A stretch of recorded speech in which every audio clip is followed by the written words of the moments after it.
শুনলাম নাকি রাজনগর শ্মশানকালীতে হচ্ছে মেলা। এবার মেলায় গিয়ে আমি একটা কানের দেখছিলাম, তো কানের দেখতে গিয়ে আমাকে আমার বন্ধু এইভাবে অপমান করবে আমি এটা কখনোই আশা করিনি। তো হ্যালো গাইস, তোমরা সবাই কেমন আছো? আশা করি ভালোই আছো। তো আজকে আমি যাচ্ছি রাজনগর। শুনলাম নাকি রাজনগরের ওখানে শ্মশানকালীর মেলা হচ্ছে, তার জন্যই আমরা বেরিয়ে গেছি দুজন মিলে মেলা দেখতে। তো আমাদের বাড়ি থেকে রাজনগর কত কিলোমিটার হতে পারে, ওই কত কিলোমিটার মিটার ফিটার জানি না, 20 থেকে 25 মিনিট লাগে যেতে। দিয়ে আমাদের গাড়িকে 120-তে ভাগিয়ে আমরা চলে আসলাম মেলায় এসে গাড়ি পার্কিং করে আমরা চলে গেলাম মেলার ভিতরে। মেলায় গিয়ে সব থেকে আগে দেখা করলাম মায়ের সাথে।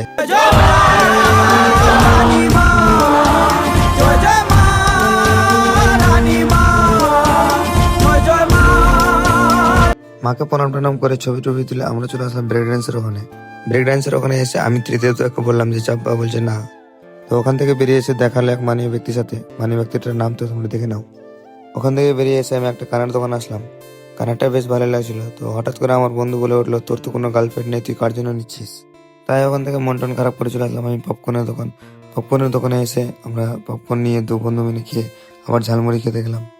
ঝালমুড়ি খেয়ে দিয়ে এসে ফুচকা টুচকা খেয়ে আমরা দিলখুশ নিয়ে বেরিয়ে গেলাম বাড়ির দিকে। তো এখন আমরা দিলখুশ থেকে মেলাতে বেরিয়ে যাচ্ছি। টাটা করতাম, টাটা সবাইকে টাটা। তো আজকের মধ্যে এখানে শেষ, দেখা আছে নেক্সট ভিডিওতে, বাই।